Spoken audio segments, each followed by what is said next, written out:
General ਨਾਨੀ ਜਿੱਥੇ ਵੀ ਜਾਂਦੀ ਤੇ ਉੱਥੇ ਤਕਰੀਰ ਚ ਕਹਿਣ ਲੱਗ ਜਾਂਦੇ ਕਿ ਇਹਦੇ ਪਿਓ ਨੇ ਮੋਟਰਵੇ ਬਣਾਈ ਆ। ਓਏ ਹੁਣ ਕੀ ਕਰੀਏ, ਤੁਸੀਂ ਮੋਟਰਵੇ ਬਣਾਤੇ, ਹੁਣ ਫਿਰ ਕੌਮ ਕੀ ਕਰੇ, ਕਿੰਨਾ ਚਿਰ ਤੁਸੀਂ ਇਹ ਮੋਟਰਵੇ ਨੂੰ ਖਾਣਾ।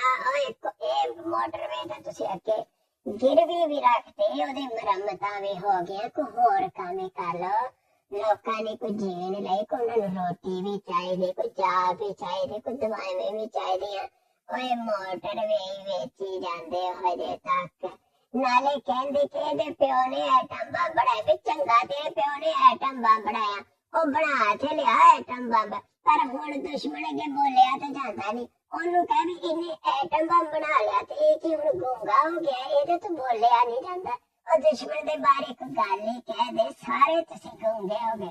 ਫਾਇਦਾ ਐਸੇ ਐਟਮ ਬੰਬ ਦਾ ਤੇ ਬੋਲਣ ਜੋਗੇ ਨੇ, ਹੁਣ ਬਣਾ ਤੇ ਲਿਆ ਹੀ ਆ ਤੇ ਹੁਣ ਡਰ ਗਿਆ, ਉਹ ਬੋਲਦਾ ਨਹੀਂ। ਇਹ ਤਾਂ ਕਹਿੰਦੇ ਡਰੇ ਦਾ ਉਹ ਪਿਸਤੌਲ ਹੈਗਾ ਕਿ ਜਿਹੜਾ ਚਲਾਏ ਤਾਂ ਖੁਦ ਵੀ ਡਰ ਜਾਏ। ਹੁਣ ਬਣਾ ਤੇ ਲਿਆ, ਹੁਣ ਕੀ ਕਰੀਏ, ਇਹਨੂੰ ਕਿੱਥੇ ਸੰਭਾਲੀਏ। ਹੁਣ ਸਭ ਨੂੰ ਇਹਦੇ ਤੋਂ ਡਰ ਲੱਗਦਾ ਵੀ ਇਹ ਚੱਲ ਨਾ ਜਾਏ।